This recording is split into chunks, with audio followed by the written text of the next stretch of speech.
નમસ્કાર ખેડૂત મિત્રો, માધવ પ્રાકૃતિક ફાર્મની અંદર તમારું સ્વાગત છે. આજે આપણે બનાવવાનું છે બીજામૃત 10 લીટર.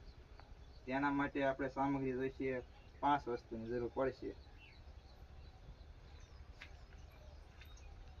તો તેના માટે આપણે સૌપ્રથમ તો છે ને ગાયનું ગૌમૂત્ર જોઈશે 3 લીટર. તો આપણે તે ડોલમાં નાખવાનું છે.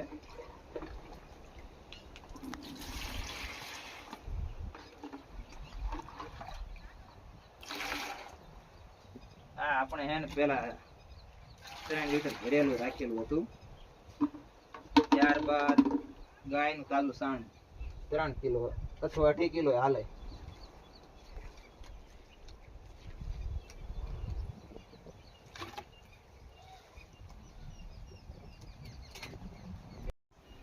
ત્યારબાદ 25 ગ્રામ ચૂનો નાખવાનો છે.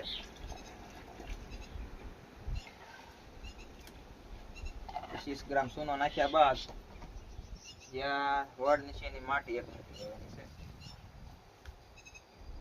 ત્યારબાદ બરોબર આને સરખી રીતે મિશ્રણ કરી નાખવાનું છે. પછી આ 10 લીટર બીજામૃત તૈયાર થઈ ગયું છે. 20 થી 25 મિનિટ પછી ભટ આપવા માટે તૈયાર થઈ જાય છે.